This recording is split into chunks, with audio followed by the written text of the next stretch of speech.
शैतान का मिशन यही है कि इंसान के इब्ने आदम के जिस्म से कपड़े उतार दिए जाए। क्या कहा गया? आदम ये जन्नत तेरी है, ये जन्नत की कुल नेमतें तेरी है, जहां से मर्जी तुझे खाना पीना खा पी, लेकिन एक दरख्त उसके करीब नहीं जाना, उसके करीब नहीं जाना। शैतान आया आदम अलैहिस्सलाम के पास, कहने लगे दरख्त के करीब क्यों नहीं जाते? कहने लगे मेरे रब ने रोका है। शैतान कहता है कि रब ने रोका है, जानते हो किस लिए? बुराई को अच्छा बना करके पेश करने का तरीका देखें। किस लिए रोका? कहने लगे नहीं मालूम। रोका इसलिए कि कहीं तू मलाइका ना बन जा, फरिश्ता ना बन जा। रोका इसलिए कि कहीं तुझे हमेशा हमेशा की जन्नत ना मिल जाए। फल खा ले, या तो मलाइका बन जाएगा, फरिश्ता बन जाएगा, या तो हमेशा हमेशा जन्नत के अंदर रह जाएगा। और ये आदमी का चस्का है।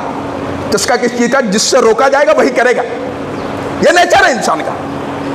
आदम अलैहिस्सलाम उस फल के करीब गए, खाए, और आपके जिस्म से कपड़ा, अम्मा हव्वा के जिस्म से कपड़ा निकल गया।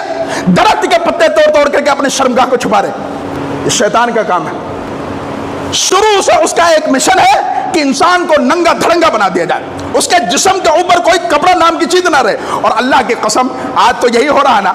आज जितना बारीक कपड़ा, जितना कम कपड़ा पहना हुआ है, क्या जी? मॉडर्न जमाना। आप क्या जानेंगे? आपको क्या मालूम? ये मॉडर्न जमाना है, इसमें ये सब चीजें चलती हैं। भाई आपके मॉडर्न जमाने में चलती होंगी, लेकिन इस्लाम की शरीयत में इस्लाम पुराने ही तरबियत को पसंद करता है, और इस्लाम वही चाहता है कि आपके जिस्म के ऊपर कपड़े रहें, आपके कोई आज़ा को, आपके जिस्म के किसी हिस्से को, पार्ट को कोई ना देखे।